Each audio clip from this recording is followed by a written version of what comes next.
पश्चिम आशियातील संकटाच्या पार्श्वभूमीवर भारतीय विमान कंपन्यांना आधार देण्यासाठी 10,000 कोटी रुपयांच्या ATF किंमत स्थिरीकरण निधीला केंद्रीय मंत्रिमंडळाची मंजुरी.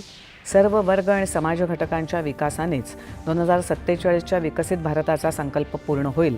राष्ट्रपती द्रौपदी मुर्मू यांचं आदिवासी विकास राष्ट्रीय संमेलनाच्या उद्घाटन प्रसंगी प्रतिपादन. नेपाळच्या सत्ताधारी राष्ट्रीय स्वतंत्र पक्षाचे अध्यक्ष रवी लामिछाने यांनी घेतली पंतप्रधान नरेंद्र मोदी यांची भेट.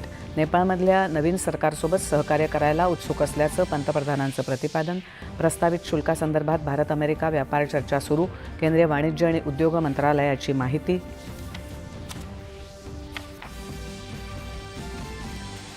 रिझर्व्ह बँक सोन्याची विक्री करत असल्याचं वृत्त रिझर्व्ह बँकेनं फेटाळलं. देशातल्या सोन्याचा साठा 880.52% टन असून त्यात कोणताही बदल झाला नसल्याचं केलं स्पष्ट. अनुकंपा तत्वावर नोकरीत होणाऱ्या नियुक्तीतून विवाहित मुलींना वगळता येणार नाही.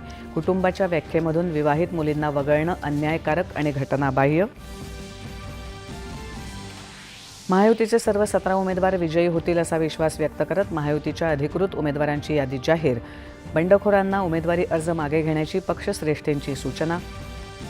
काँग्रेस नेते DK शिवकुमार यांनी कर्नाटकचे 25वे मुख्यमंत्री म्हणून घेतली शपथ.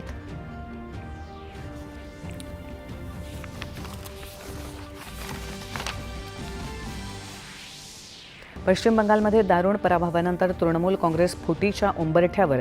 तृणमूल काँग्रेसच्या सर्व समित्या संघटना तत्काळ प्रभावानं बरखास्त.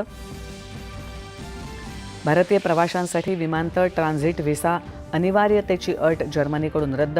जर्मनीच्या विमानतळांवरून प्रवास करणाऱ्या भारतीयांना लेओव्हर दरम्यान ट्रान्झिट व्हिसा घ्यावा लागणार नाही. आणि दिल्लीच्या मालवीय नगरमध्ये एका उपाहारगृहाला लागलेल्या आगीत किमान 21 जण मृत्युमुखी. राष्ट्रपती आणि पंतप्रधानांकडून शोक व्यक्त.